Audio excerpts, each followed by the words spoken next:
Mysteries of Sherlock Holmes by Sir Arthur Conan Doyle. The Adventure of the Speckled Band. It was early in April 1883. At this time I was living with Sherlock Holmes. We had rooms at 221B, Baker Street. One morning I woke up early. Holmes was standing by my bed. He was already dressed. I looked up at him in surprise. My clock showed that it was only 7. Holmes got up late, as a rule.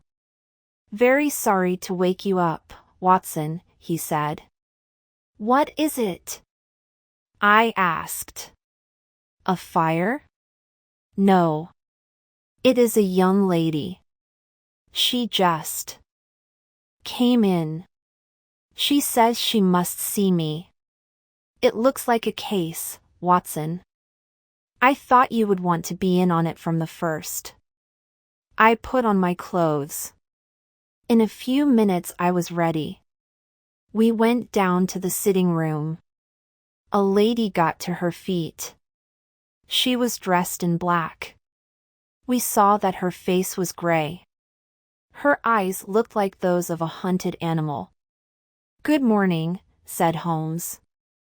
"My name is Sherlock Holmes. And this is Dr. Watson. He is my dear friend. Please tell us everything." "My name is Helen Stoner," said the lady. "I am living with my stepfather.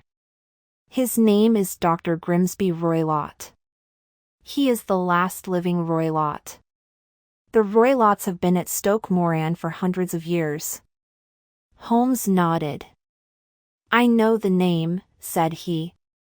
Miss Stoner went on. "At one time, the Roylott family was one of the richest in England. But in the last 100 years all has changed. 5 heads of the family in a row were bad men. They did not take care of their lands. They wasted all the family's money. At last nothing was left. Nothing except a little land and a 200-year-old house. My stepfather saw how things were. He knew he would have to make his own way. So he went to school and became a doctor. Then he went to India. In India, Dr. Roylott married my mother. My father had died just the year before. My twin sister, Julia, and I were only 2 years old when Dr. Roylott became our stepfather. My mother had some money, £1,000 a year. When she married Dr. Roylott, she made a new will. She left her money to him. The will also said that Roylott must take care of Julia and me. My mother died the year we came back to England. Dr. Roylott then took me and Julia to Stoke Moran. My mother's money was enough for all of us to live on. We could have had a good life. But after my mother died, my stepfather was a changed man. He made no friends around his old neighborhood. He would fight anyone he came across. Now everyone in the village is afraid of my stepfather. He is as strong as he is crazy. People stay out of his way. His only friends are a band of gypsies.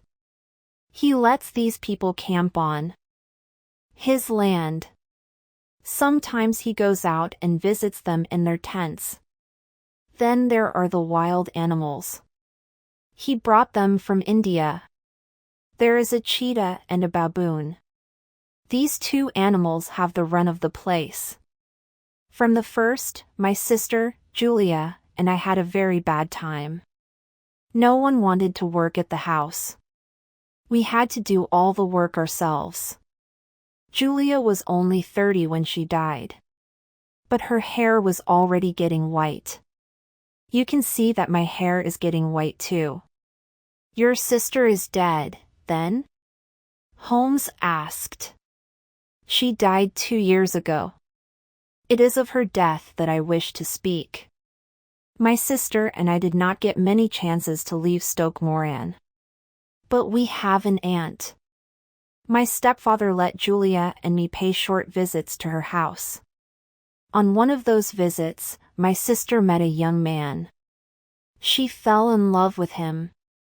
They planned to marry. My stepfather said nothing against her marriage. But less than 2 weeks later, Julia was dead. Sherlock Holmes had been sitting back in his chair. But at these last words he sat up. His eyes opened. "Please give us every little fact," said he. "That will be easy," Helen Stoner said. "Every little bit of that night will be burned into my mind for the rest of my life. As I have said, the house is very old. We live in only one wing of it. All our bedrooms are on the ground floor. The first bedroom is Dr. Roylett's. The second bedroom was my sister's. The third bedroom is mine. There are no doors between the bedrooms, but they all open out onto the same long hall. On the night Julia died, Dr. Roylott went to his room early. But we knew he had not gone to sleep. Julia could smell his cigars. Julia never could stand that smell. So she came to my room. We sat there for some time, talking about her wedding. At 11 o'clock she got up to go. But then she stopped at the door. She looked back at me. "Tell me, Helen," she said. "Have you ever heard someone whistling in the dead of night?" "Never," said I. "You're sure you don't whistle in your sleep?" she asked. "No, I don't," I said. "Why do you ask?" "I ask because I keep hearing a whistle. I hear it about 3 o'clock every morning. I am a light sleeper. The whistle always wakes me up. I cannot tell where the whistle is coming from. Maybe it's coming from the next room. Maybe it's coming from outside. But I just thought I would ask if you had heard it." "No," I said. "I have not. Maybe it is those gypsies camping out there." "That must be it," she said. Then she said good night. I heard her go down the hall. Then I heard her turn the key in the door. Said Holmes. "Did you always lock yourselves in at night?" "Always. We were afraid of the cheetah and the baboon." "Quite so. Please go on with your story." "I could not sleep that night. You will remember that my sister and I were twins. They say twins can feel things that are happening to each other. It was a wild night. The wind was blowing hard. The rain beat against the window. All of a sudden I heard a scream. It was my sister's voice. I jumped up from my bed. I ran into the hall. It was then that I heard a low whistle. A few seconds later I heard a clanging sound. I ran to my sister's door. It started to open.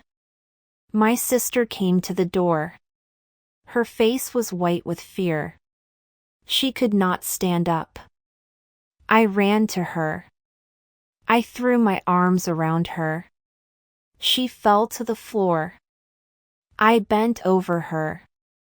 Then she spoke. I will never forget her voice. "Oh, my God, Helen," she said. "It was the band. The speckled band. And then, Mr. Holmes, she died." "One moment," said Holmes. "Are you sure about this whistle? And about the clanging sound? You are sure you heard them?" "I am sure," said Helen Stoner. "Was your sister dressed to go out?" asked Holmes. "No. She was in her night dress. We found a candle in her hand." So she must have tried to make a light. What did the police say about the case?" They looked into it with great care, replied Helen Stoner. They knew Dr. Roylott, you see. But they could not find out how Julia died. The windows were closed from the inside, with heavy bars. The walls were thick. The floor was thick too. There was no way any person could have come in the room except through the door. And you are sure the door was locked? Holmes asked again. Miss Stoner said that she was sure. Holmes shook his head. I could see he was not happy. This looks very bad, he said. Please go on with your story. 2 years have gone by since Julia died, said Miss Stoner. My life has been very sad. But about a month ago a man asked me to marry him.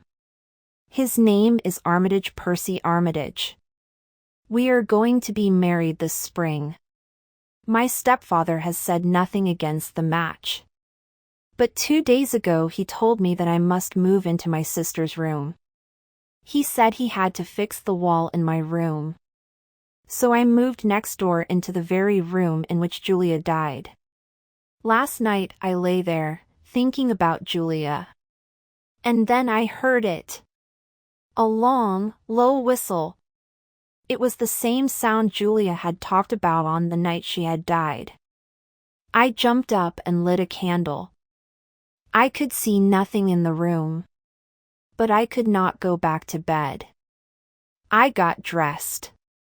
I waited for daylight. And then I came right here, to ask your help. Holmes said nothing for a long time.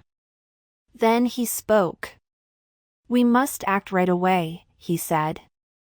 I will come to Stoke Moran this afternoon, Miss Stoner.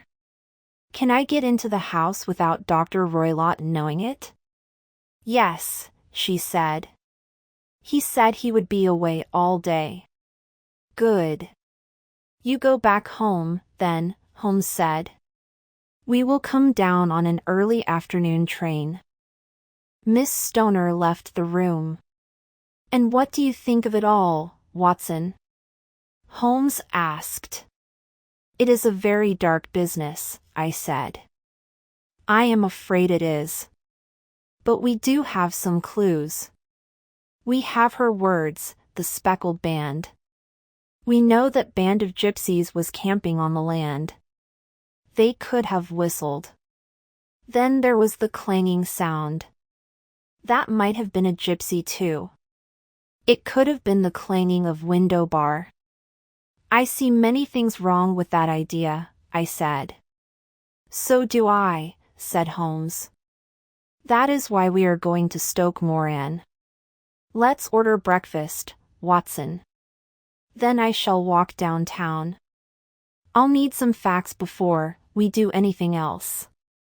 It was 1 o'clock when Holmes got back. He had a blue paper in his hand. It had notes and numbers all over it. I have seen the will of Dr. Roylott's wife, he said. She left £1,000, all right. But each girl was to get £250 when she got married. If the girls died before getting married, Roylott would get all the money. So you see why Dr. Roylott wanted Julia and Helen dead. We had better get going, Watson. And I would like it very much if you would bring your gun. We went down to Waterloo Station. We caught the next train out. Then we found a horse and cart to take us to Stoke Moran. Helen Stoner met us at the Stoke Moran gate. I have been waiting for you, she cried. Don't worry, said Holmes. I will soon get to the bottom of this. Now, please show me the house. Helen Stoner showed us where the bedrooms were. First Holmes walked along the outside of the house. He looked at the windows. He asked Miss Stoner to go into her own room and close the windows. Then he tried to get in. He had no luck. Next we went to the room where Julia Stoner had died. It was a small room with a low ceiling. Holmes sat down on one of the chairs. He looked the whole room over. He did not speak for a while. "Why, here is a bell pull," he said. He pointed to a long rope on the wall. "In what part of the house does the bell ring?" "Downstairs," Helen Stoner said. "My stepfather put it in 2 years ago. The bell is for calling the servants.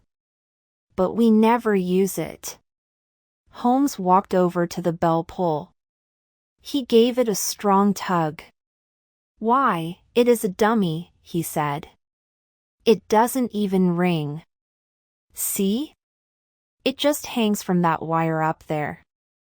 The wire above the air vent. And by the way, what is that air vent doing up there? An air hole should go to the outside. That one seems to go into the next room. I think I shall have a look." We went into Dr. Roylott's room. In it were only 3 things. A camp bed, a wooden chair, and a large iron safe with a lamp on it. Holmes tapped the safe. "What is in here?" he asked. "My stepfather's papers," replied Helen Stoner. "Are you sure there isn't a cat in that safe?" asked Holmes. "Look at this." He picked up a small dish of milk. "We don't keep a cat," said Miss Stoner. "Just the cheetah and the baboon." "This milk would not go far with a cheetah," said Holmes. "And what's this?" He held up a small dog leash. The end of it had been tied in a loop. I have never seen my friend's face so dark. We went outside. We walked up and down the yard several times. Then Holmes spoke to Miss Stoner. "You must do exactly as I tell you," he said. "It could mean your life." She nodded. "See that inn across the street?" asked Holmes. "We will go there now. We will watch the house from there. Tonight I want you to go to bed in your sister's room. Just as you did last night. Then wait until you hear Dr. Roylott go to bed. At that moment open and close the window. It will be a signal to Dr. Watson and me. Then go to your own room and wait. Watson and I will be waiting for your signal. Then we will leave the inn. We are going to spend the night in Julia's room." "I think you already know what happened, Mr. Holmes," said Helen Stoner. "Please tell me. How did my sister die?" "We are not sure yet," said Holmes. "We must leave you now, Miss Stoner. We must not let the doctor see us. Until tonight, then." Holmes and I went to the inn to wait. We had a room from which we could see Stoke Moran. At about 7 we saw Dr. Roylott get home. We knew it was he. We could hear him yelling at the boy who opened the gates. At about 9 o'clock the lights in the house went out. All was dark. 2 hours passed. Then we saw a light flash out from the middle window. "That's our signal," said Holmes. A moment later we were out on the dark road. A cold wind blew in our faces. We made our way over the old stone wall and across the yard. We got in through the window of Julia's room. We had to be very quiet. The smallest sound might wake Dr. Roylott next door. We did not dare have a light, either. Roylott might see it through the air vent. So as soon as we were safe, we blew out the candle. I had my gun ready. "Do not go to sleep," whispered Holmes. "You may lose your life if you do." How shall I ever forget that long wait? I could not hear a sound. We were in the dark. We heard the clock strike 12. Then 1. Then 2. Then 3. Suddenly I saw a flash of light. It had come through the air vent. Then all was quiet again. In a moment I heard another sound. It was a soft hiss. It sounded like steam coming out of a kettle. Holmes jumped up. He lit a match. He began to beat at the wall with his stick. "You see it, Watson?" he yelled. "You see it?" But I saw nothing. At the moment Holmes lit the match, I had heard a low whistle. But I could not see what Holmes was hitting. I lit the candle. Holmes's face was pale. I could see that he was afraid. I had no chance to ask what had happened. Suddenly the quiet of the night was broken by a scream. It was the most terrible sound I had ever heard. It made my heart cold. They say that people heard the cry all the way down in the village. What can it mean? I asked. It means that it is all over, Holmes said. Bring your gun. We will go into Dr. Roylott's room. A strange sight met our eyes. The lamp stood on the safe. The safe was open. In the chair next to the safe lay Dr. Roylott. The dog leash we had seen earlier was on his lap. His dead eyes looked up at the ceiling. And around his head there was a yellow band. It had brown spots on it. The band, said Holmes. The speckled band. The band began to move. It lifted its head. It was a snake. It is a swamp adder. The most dangerous snake in India, said Holmes. Let's put it back in its cage. Holmes picked up the dog leash. He looped it around the snake's head. He carried the snake to the safe and closed the door. This story is getting too long. So I will not say too much about how we broke the news to poor Helen Stoner. Or about how we took her to her aunt's house. Or about how the police said that Dr. Roylott had died by accident. They said he had been playing with a dangerous pet. Holmes filled me in on his side of the case. As soon as I saw that bell pull, I knew, he said. It was there for some reason. It did not ring the bell. So it must have something to do with that air vent. Then I remembered. Helen Stoner had said that Julia could smell cigar smoke. So that air vent must go into Dr. Roylott's room. Dr. Roylott had a cheetah and a baboon. Why not a snake too? I was doubly sure as soon as I saw the dish of milk. Roylott had trained the snake to crawl through the vent and down the rope. The snake would come back when he whistled. The clang that Helen heard? That was the safe door closing. I knew the doctor would try the snake trick again. This time Helen would be killed. So I waited. When I heard the snake hiss, I hit. You drove the snake back into the other room, said I. Yes, said Holmes. I hit the snake